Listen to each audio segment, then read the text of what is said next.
What's up guys, Little Bean here. Long time no see, I know. But today I'm going to bring you a very cool tutorial. It's going to be about the Trapcode form gun dissolve.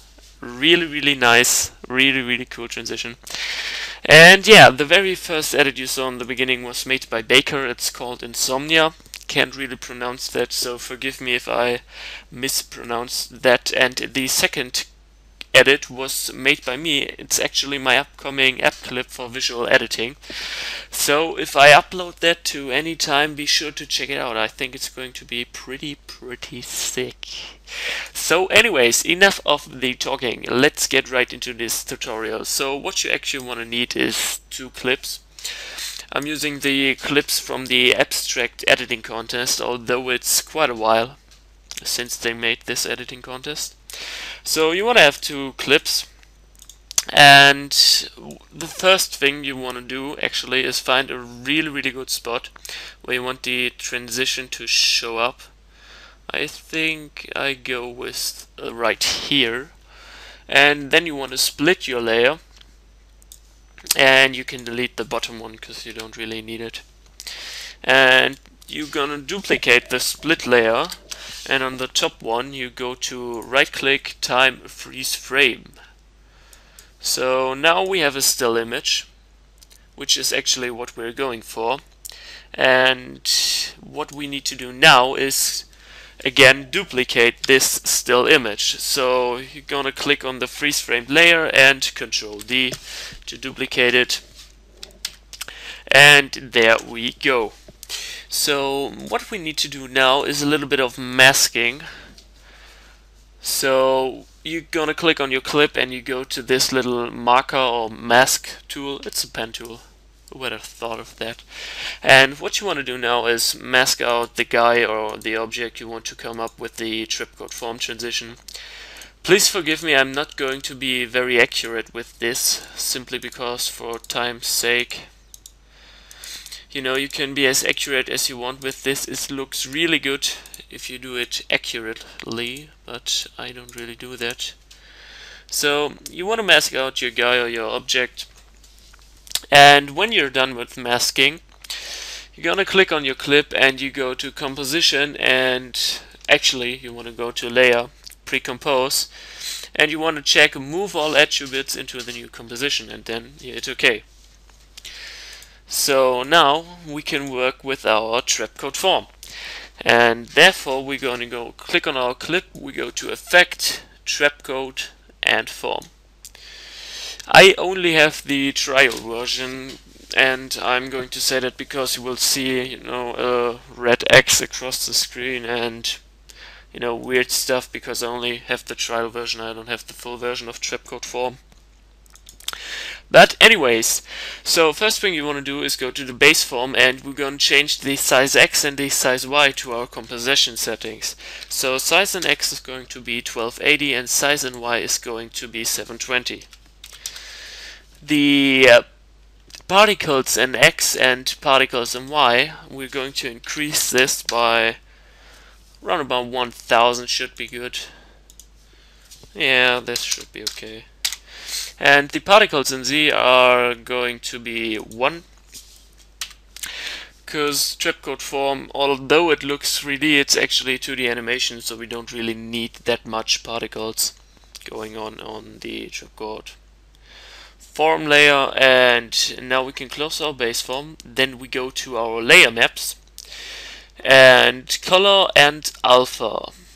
We're going to change our layer to the pre-composed layer, and I don't know why it's closing all the time. Functionality is going to be RGBA to RGBA, and map over is going to be XY. XZ, sorry. Or was it XY? I don't know. I think it was XY, sorry. Forgot about that. So map over is going to be XY, and now we can close our layer maps. And the only thing we want to do is go to our fractal field, and we're going to mess around with this place. So I think I'm going to set it to about 650. Should look good. Yeah, that sounds about right. And if I'm going to hide the other layers, we can see that we actually get the effect that we wanted. You know, this little particle thingy that, you know, Trapcode form does. And what we want to do next is going to keyframe the display. So I'm going to set it to 650, and we want to move about 2 seconds, round about 2 seconds, and we're going to set it back to 0. So what we have now is a very simple Trapcode form animation where it actually comes together and, you know, builds up the weapon. Looks really good. So the next thing we want to do is going to add a little bit of blurriness. It just gives a little bit smoother look than it normally would. So what we want to go to apply is a fast blur. We want to keep the amount pretty low. I'm going to set the blurriness to about 2. And this just makes the whole animation a little bit smoother. So what we could do as well is add a little bit of glow. So let's see what this looks like. Yeah, you see, that's the effect we're going for. So, you know, add a little bit of glow, you can keep the settings.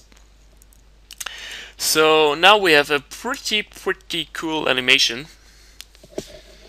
And the next thing we want to do is hit U on our keyboard to see the keyframes we just made. And right about here, going to make the second freeze frame layer visible. I'm going to type in CC lens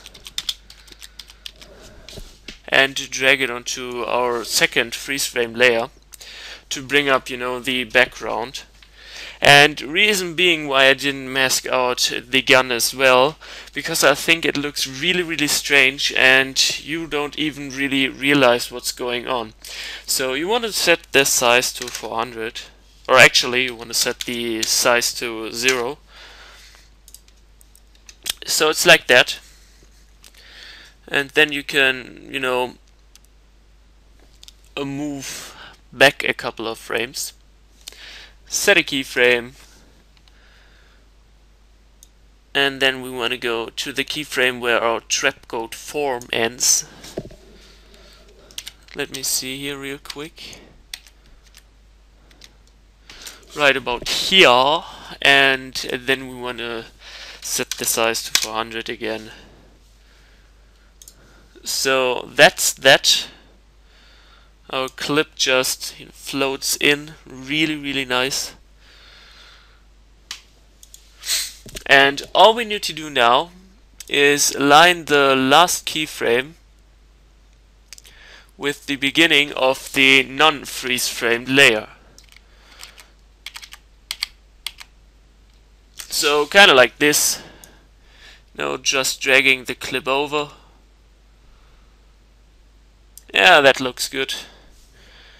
And then you want to simply split the other 2 layers, because we don't really need them. So I'm going to edit, split layer. And yeah, basically you can delete these. And what we have now is the Trapcode form transition that we made ourselves. It's a really nice effect, and you know, you just have a clip or maybe the introduction running in the background, and what it does, it just comes up really nicely. That glow and the fast blur doing its thing, and yeah, comes up, builds the gun, and transitions to the actual clip. Really cool effect, really like it, and I'm looking forward to use it. So I hope I could teach you something with this tutorial. If so, I'm really happy. I'm glad to be back and making tutorials. And yeah, hope to see you guys, and bye, I'm out.